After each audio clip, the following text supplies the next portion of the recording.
Yo guys, what's going on? So today we're going to be reacting to most amazing top 10 paranormal games that you were warned not to play. I'm going to be reacting to it, so let's get straight into it. Elevator game to the Midnight Man. Here are your top 10 paranormal games you were warned not to play. In our number 10 spot, we have the elevator game. Okay, out of all the creepy games on this list, this one is the most interesting to me, and I'm not going to lie, I am tempted to try it. Must resist. The reason this game is particularly interesting to me and borderline cool is because this is a game that shows you another world. Yep, it's a sort of parallel universe mirror where you can see into another world. Basically, you get into an elevator of a building that has 10 floors, specifically 10 floors. You then select the 4th floor, but don't get out. Then the 2nd floor, but don't get out. Then the 6th floor, and repeat. Then the 2nd floor again, then the 10th floor, and then the 5th floor. At the 5th floor, a woman may get in. Do not speak to her. Don't acknowledge her at all. Then select the 1st floor. If the elevator goes to the 10th floor, then proceed with the game. But if it goes down to the 1st floor, then get out right away. If it goes to the 10th floor, then you will have the option to get out and explore the alternate dimension. In order to get home, you have to get back in the elevator and repeat the number sequence, finishing on the 5th floor and then going to the 1st floor. Never speak to the woman in the elevator or make eye contact with her. I can only imagine that she will eat your soul if you do. Honestly, best to probably stay clear of this game actually. If you're liking this video, don't forget to smash that like button as it will really help us out. In our number 9 spot, we have Dry Bones. So this game is pretty terrifying. Here's a game where you get to summon a demon. Such fun. I wish I could understand the headspace one must be in to be excited about the possibility of this game. Woo, today I'm gonna summon a demon. Woo, can't wait. Nah, it's probably today a demon will be summoned and I shall get my revenge. That sounds more likely. Anyways, basically to play this game, you have to hold a candle in the dark up to a mirror and do a little Bloody Mary first. Then once you feel a presence, you say, I acknowledge your presence. I welcome you into my home for a game of hide and seek until 3 a.m. Come until 3 a.m. Come in now. Then you run for your life and hide. But be quiet so the demon doesn't hear where you hide. If he somehow doesn't find you, then you're safe, and at 3 a.m. you can tell him that he is no longer welcome in your house and he will have to leave. If he catches you, then you will probably die, / your soul will get eaten, or whatever demons do with souls. Again, why, oh why, would anyone want to play this game? I don't know. In our number 8 spot, we have Daruma-san. This is the strangest paranormal game. Basically, this is a game that you start playing while in the bathtub. You speak some summoning word. If any of you have played any of these, let us know in the comments how scary it is, or how funny or anything it was. Let us know, so I want to try one of these.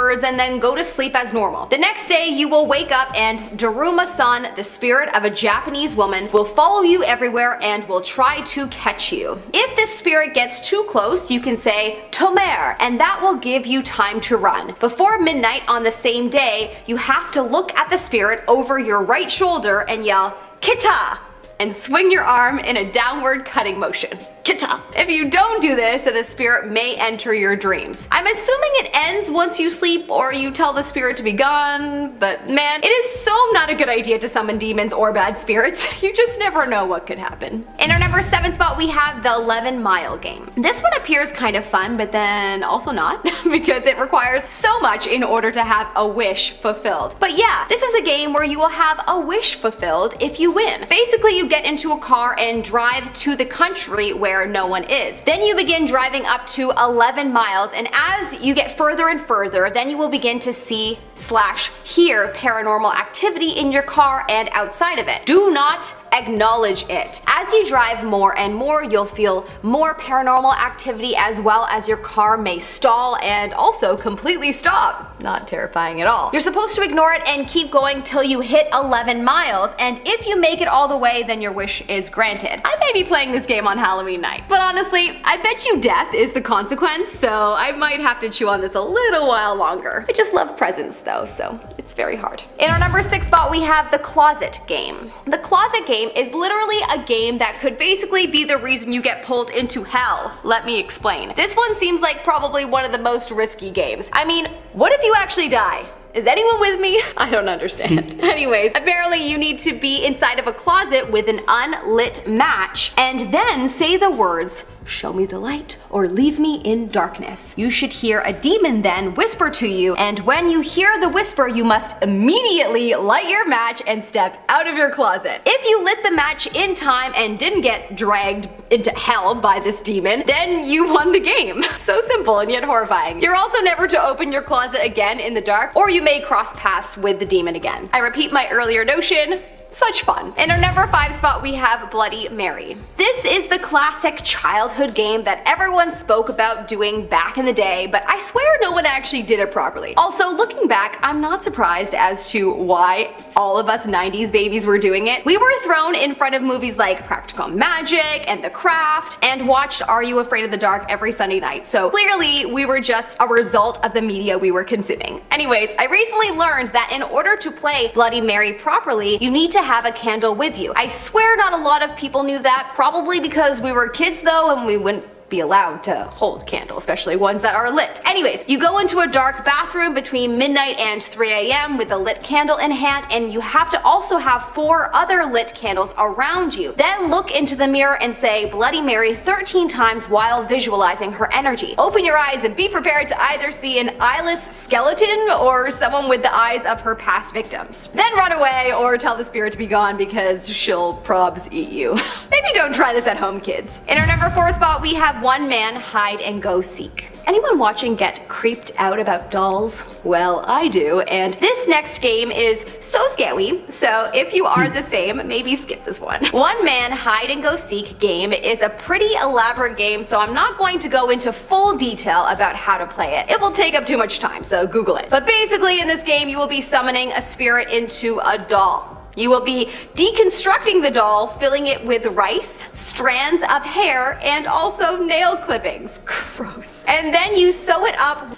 If you haven't seen Sam Goldback from Sam and Colby, he has done all of these at about midnight till 3 a.m. He's done all of these, and he has recorded them so that on his personal channel, they're not on the Sam and Colby channel.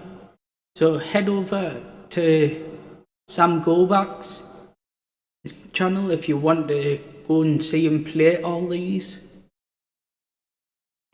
With red thread, give it a name that you repeat 3 times, and then throw it into a bath with water. You then run and hide and eventually come back and injure the doll with a sharp object. Honestly, there's too much to this game and it's so weird and creepy. You eventually have to burn the doll. Honestly, I recommend just skipping everything and burn the doll because they all are creepy. Except Barbie. Love that girl. We go way back. In our number 3 spot, we have the Midnight Game. The Midnight Game is a game you play if you want to torture yourself psychologically. It is not a game you play if you plan on feeling safe in your home ever again. This game was actually used to punish people at one point. It was a part of an old pagan ritual used to punish people. You basically summon the Midnight Man at midnight, and then you walk around your house while making sure you do not get caught by him. If you manage to avoid him until 3:33 a.m., then you will have won. But the prize that you will have won is psychological and physical exhaustion and possibly fear and PTSD from this torturous event. Not a prize I'm down for. In some tellings of this game, the Midnight Man actually leaves you a present, basically something you desire. Honestly, that makes me want to play.